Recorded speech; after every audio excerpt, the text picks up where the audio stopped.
So the Treaty Principles Bill has had its chance to be voted for a second hearing, and it's been voted down on the day in Parliament when it was voted on. David Seymour and Marama Davidson both gave speeches, and I'm going to be reacting to Marama Davidson's speech, and I'm going to be including some clips from David Seymour's speech.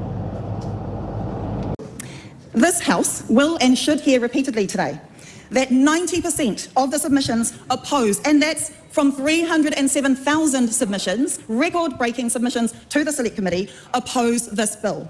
And also record-breaking 80% of the oral submissions also oppose this bill, and that is also from 529 oral submissions. The people spoke, there was one clear message, toitu te tiriti. However, submissions are not a referendum. If MPs believe that the bill should be passed depending on public opinion, they should front up, vote for the bill and send it to an actual referendum, which is what the bill does. There are many bills that have attracted large numbers of opposing submissions and yet been very popular with the general public. End-of-life choice, abortion law reform, both had 90% of submissions against them at Select Committee but proved overwhelmingly popular with the public. And so it is with the principles I've just read out that on average enjoy support from the public by 2 to 1 when all New Zealanders are asked on an equal basis.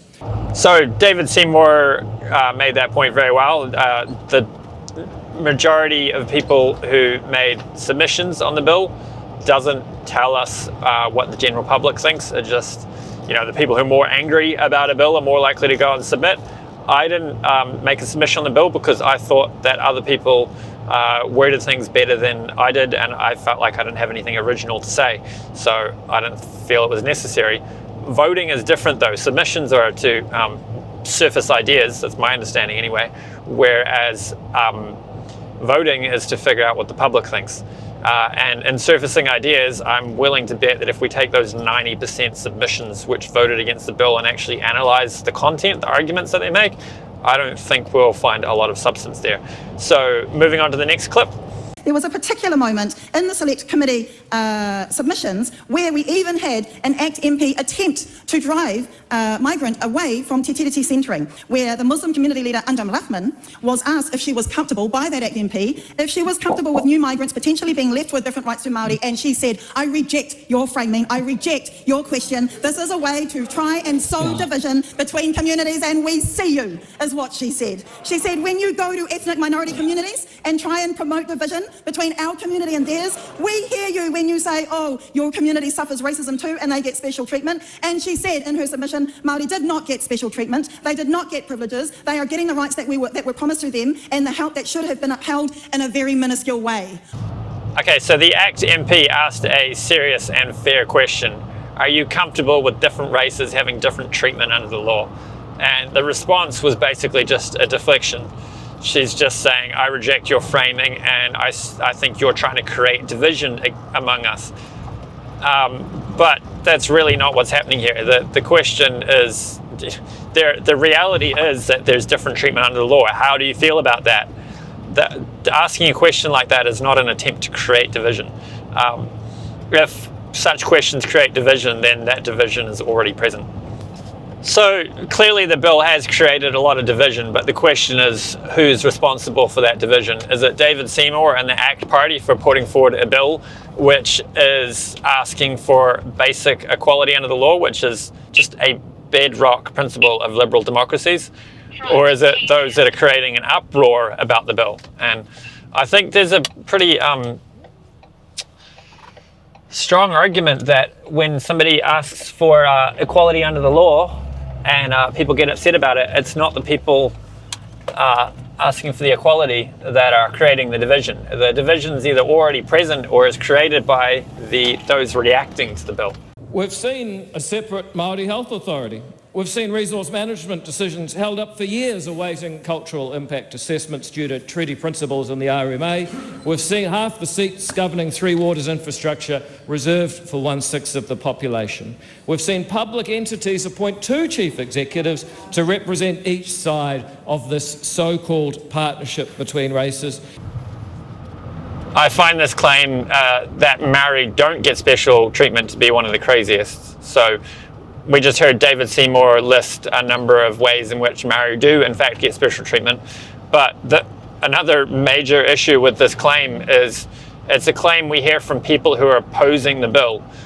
So this bill is an attempt to solidify in law equal treatment under the law, and then there's people saying, oh, we already have equal treatment, but we don't want you to put that into the law. It's like, well, either Maori are already equal under the law with all the other races, or they're not.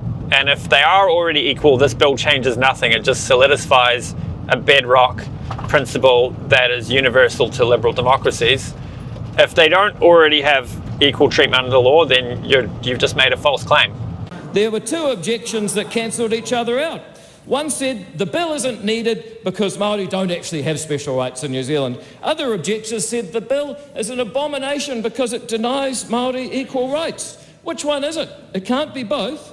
Well, the truth is that we are all equal deep down, but too many of our policies aim to treat people differently based on their ancestry.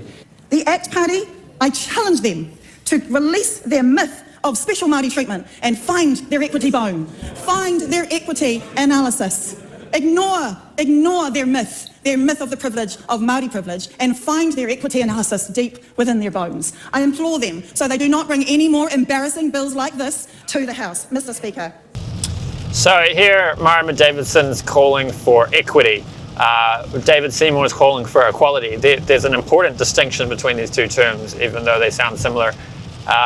Equity is where everybody gets the same outcome. Equality is where everyone gets the same opportunity. Now, those wanting equity argue that, well, equality isn't fair because some people are disadvantaged compared to others. So if we only have equality, some people will succeed more than others. And this is true, but the solution is not equity because it's chasing an impossible goal. You can never get everybody to have the same outcome, and trying to do so always ends in disaster. What we need is equality of opportunity, and then to do the best we can to give those who are disadvantaged a leg up.